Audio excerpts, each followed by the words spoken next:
নমস্কার, ইভানা চ্যানেলের পক্ষ থেকে আজকে আপনাদের সঙ্গে একটুখানি দুপুরের আড্ডায় এলাম। আমার যে আজকের আলোচ্য বিষয় সেটি আপনারা ভেবে দেখুন যে আমরা যে খবরের চ্যানেলগুলো দেখতে পাচ্ছি সকাল থেকে রাত্রি অবধি দুটি শব্দ কতবার আপনারা শুধু শোনেন, ধর্ষণ আর খুন, ধর্ষণ আর খুন। আচ্ছা বন্ধুরা, ভেবে দেখুন এই যে দুটি শব্দ কতবার যে খবরের চ্যানেল থেকে শুনতে হচ্ছে বা শুনছি আমরা, তাতে আমাদের পরিবারের ছোট ছোট ছেলে মেয়ে যারা রয়েছে তাদের কাছে কি বার্তা যাচ্ছে। আরে ভেবে দেখুন, এই ধর্ষণ এই শব্দটি যখন আমরা ছোটবেলায় শুনতাম, কোনো একবার যদি কেউ বলে ফেলতো বা কারুর মুখ থেকে উচ্চারিত হতো, তখনই আমরা বলতাম কি খারাপ লোক বা কি খারাপ ছেলে, মানে তার সঙ্গে মিশতেই আমরা ভয় পেতাম। কিন্তু আজকে দেখুন খবরের চ্যানেলগুলো ধর্ষণ ধর্ষণ আর ধর্ষণ।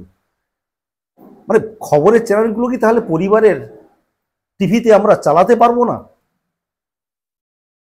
শব্দ, এই শব্দটি শুনতে শুনতে আজকে আমাদের পরিবারে ছোট ছোট ছেলে মেয়ে যারা বেড়ে উঠছে, তারা এই শব্দটাকে মানে আর কোনো মানে কি বলবো, মানে আমার কোনো শব্দ নেই এই শব্দ চয়ন বা যাই হোক এই ঘটনাকে, কোনো ঘটনা যখন ঘটছে সেই ঘটনাকেই সারাদিন ধরে চালাতে হবে। এবং মানে কি বলবো শ্রোতাগণ, যে বোধহয় পরিবারের সামনে ছোট ছোট ছেলেমেয়ের সামনে খবর দেখাটাই আমরা ভুলে যাই।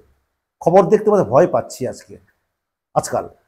সারাদিন যদি ধর্ষণ ধর্ষণ আর ধর্ষণ চলে, এই শব্দ আর খুন, ধর্ষণ আর খুন, ধর্ষণ আর খুন, তো এই শব্দ ছাড়া মানে আর বোধহয় কোনো শব্দই নেই যেটা খবরের চ্যানেল থেকে আমরা শিখতে পারি, যেখান থেকে সমাজ গঠনের জন্যে অন্তত পরিবারের কিছু কাজে লাগবে ছেলে মেয়েদের জন্যে।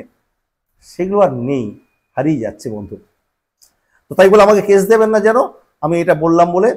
কিন্তু আপনারা ভেবে দেখবেন যে সমাজটা যেদিকে যাচ্ছে, আমাদের ছোট ছোট ছেলে মেয়ের সামনে, পরিবারের ছোট ছোট ছেলে মেয়ের সামনে বোধহয় খবরের চ্যানেলটা চালাতে পারবো না, বা চালালে বোধহয় মানে কানে হেডফোন দিয়ে শুনতে হবে। হেডফোন না লাগিয়ে বোধহয় শুনতে গিয়ে নিজেরাই লজ্জায় পড়ে যাচ্ছি। ভালো থাকবেন, শুভ দুপুর।